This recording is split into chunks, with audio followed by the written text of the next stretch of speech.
నమస్తే అండి. ఈరోజు మనం సేమియా పాయసం చేసుకుందామండి. పక్కా కొలతలతో చెప్తానండి మీకు. నేనైతే కొద్దిగా చేస్తున్నాను. ముందుగా జీడిపప్పు కిస్మిస్ వేసుకుందామండి. నెయ్యిలో వేసుకుంటున్నాం మనం. జీడిపప్పు కిస్మిస్ ఎర్రగా వేసుకోవాలండి.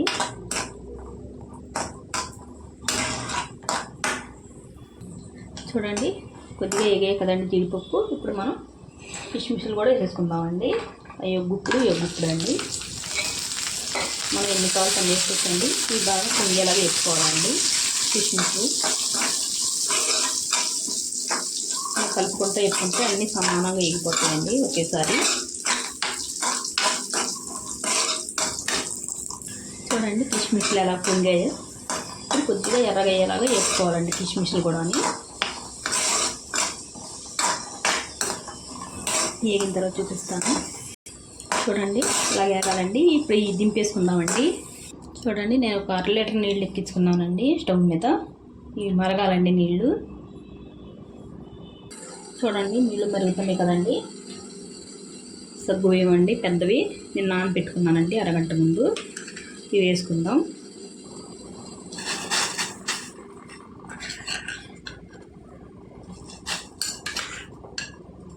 నేనైతే ఒక 20 గ్రాములు తీసుకున్నానండి సగ్గు బియ్యం.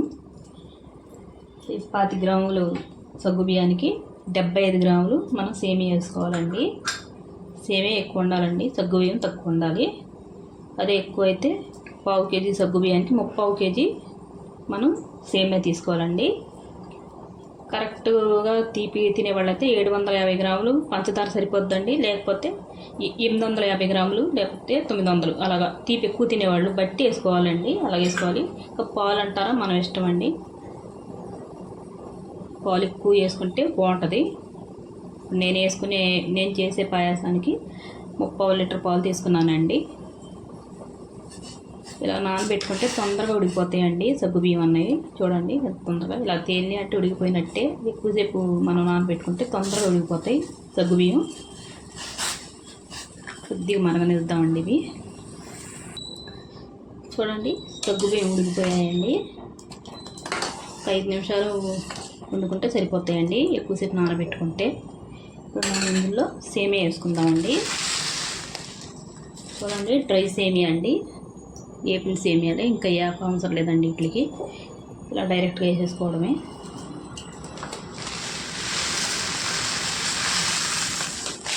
నేనైతే చూసాయిగా వేసేసుకుంటానండి, నాకు తెలుసు కాబట్టి. మీరైతే కొలత కింద వేసుకోవాలండి. అంటే 1 కప్పు సగ్గు బియ్యానికి 3 కప్పులు సేమియా అండి, అలా తీసుకోవాలి.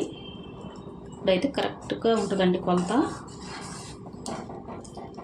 చూసారు కదండి, ఇలా ఉండాలి సగ్గు బియ్యం. ఇలా కనిపిస్తూ ఉండాలి సేమియాలోకి వేసుకున్న తర్వాత. ఇవి బాగా వండుకున్నామండి. ఇవి ఉడకాలండి సేమియా.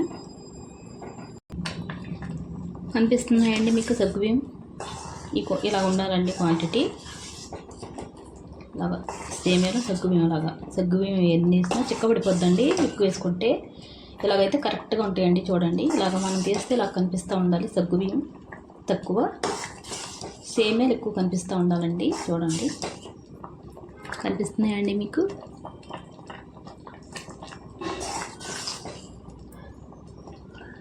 కొద్దిగా ఉడకాలండి సేమియా, మనకు తెలిసిపోద్ది.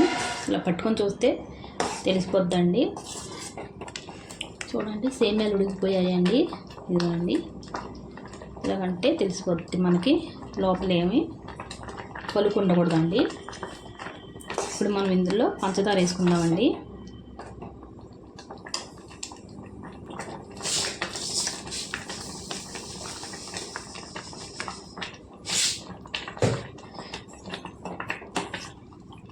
ఈ వేడి మీద వేసేసుకోవాలండి పంచదార, కరగాలంతే.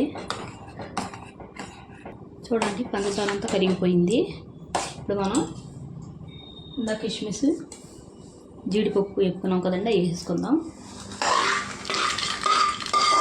నెయ్యితోటి అంతా వేసుకుందామండి. ఇంకా నేను స్టవ్ కట్టలేదండి. చూడండి ఇప్పుడు మనం ఇందులో యాలకుల పౌడర్ వేసుకుందామండి, ఒక 5.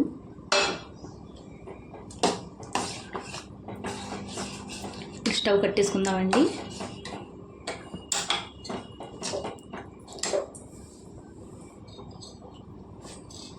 స్టవ్ కట్టుకున్నాం కదండి, కట్టుకోగానే పాలు పోసుకోవాలి. ఇందులో సగం పాలు ఇప్పుడు పోసుకుందాం, తర్వాత సగం వేసుకుందామండి.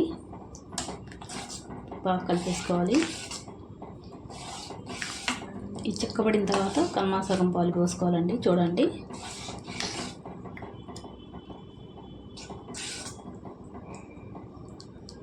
చూసారా సగ్గుబియ్యం కూడా ఎలా ఉడికినాయి కనిపిస్తున్నాయా అండి మీకు? సగ్గుబియ్యం ఇదిగోనండి, ఉడికిపోయా చూసారా? పాలు వేయగానే మనకు తెలిసిపోద్ది ఉడికినాయో లేవో. కొద్దిగా చల్లబడితే ఇంకొద్దిగా చిక్కబడద్దండి, అప్పుడున్న పాలు కూడా వేసేసుకుందాం. మనం పాలు ఎక్కువ వేసుకుంటే టేస్ట్ బాగుంటుందండి. ఈ మామూలు పాలు అండి, గేదె పాలు, మన ప్యాకెట్ పాలు కాదు. ప్యాకెట్ పాలు అయితే ఇంకా చిక్కగా ఉంటుంది పాయసం. అవి మంచి ప్యాకెట్లు దొరికితే అవి వేసుకోండి, ఇంకా బాగుంటుంది పాయసం. ఇంతేనండి. వీడియో నచ్చితే లైక్, షేర్, సబ్స్క్రైబ్ చేసుకోండి.